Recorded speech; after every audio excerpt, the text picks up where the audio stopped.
काबिल नहीं थे। इस काबिल क्यों नहीं थे, मैं ये बातें अपनी बातों में बस 2 मिनट में बताऊंगा। क्योंकि दोस्तों, मेरठ के गलियों में जो रिक्शा चलाते हैं, मैं उनका बेटा हूँ। हरियाणा और पंजाब के खेतों में मजदूरी करके जो अपने परिवार को पालता है, मैं उसका बेटा हूँ।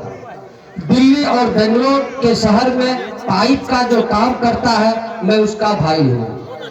यहाँ पर हमारी माँ बहनें भी बैठी हुई है।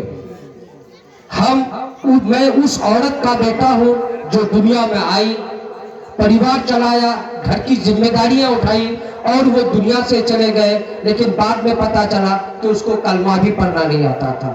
यह है हमारा हकीकत। दोस्तों, मैं आप सबसे पूछना चाहता हूँ कि आज इस रंग बिरंगी दुनिया में जो लोग, कोई 4 चक्का से चलता है, कोई एसी के रूम में रहता है, कोई अच्छे कपड़े पहनते हैं, इस तरक्की दुनिया में अच्छे अच्छे शहरों में रहते हैं, लेकिन हम कहाँ पर हैं? हमारा कसूर क्या है? क्या हम इंसान नहीं है? और जैसे लोगों के तरह से हमारे पास सहूलियत क्यों नहीं है? क्या हम इंसान नहीं है? क्या हम अपने हाथ में दुनिया को नहीं कर सकते हैं? अफसोस कि न हमारे हाथ में दुनिया है और न आखिरत के लिए कुछ है। हमारा आखिर कसूर क्या है? इस चीज की तलाश करनी बहुत जरूरी है कि दोस्तों, जब आप अगर तलाश करना चाहेंगे तो आपको एहसास होगा कि आज जो हम गरीबी की जिंदगी बिता रहे हैं, हमारे पास कोई सहूलियत नहीं है, हमारा कोई हाल पुरसिस लेने वाला नहीं है, सरकार के बड़े बड़े विभागों में हमारी कोई हिस्सेदारी नहीं है, लोग हमको ढूंढते नहीं है, दुनिया के नक्शे में हमारा कोई वजूद नहीं है। तो इसमें आप अपना अगर कसूर ढूंढेंगे तो आपको यही मिलेगा कि हमने अपने को और अपने बच्चों को तालीम से दूर रखा।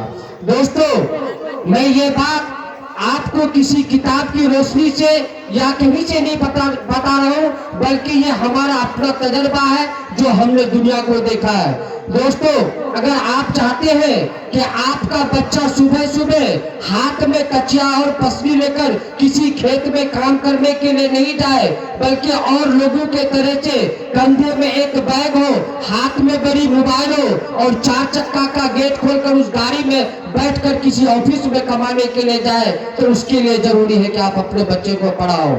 दोस्तों, आप और हम, उसमें मैं भी जिम्मेदार हूँ। जब एक बच्चा पैदा होता है, वो बच्चा कहीं पर अगर गिरता है तो दिल पर चोट लगती है, वो बच्चा किसी बात के लिए रोता है तो दिल पर चोट लगती है।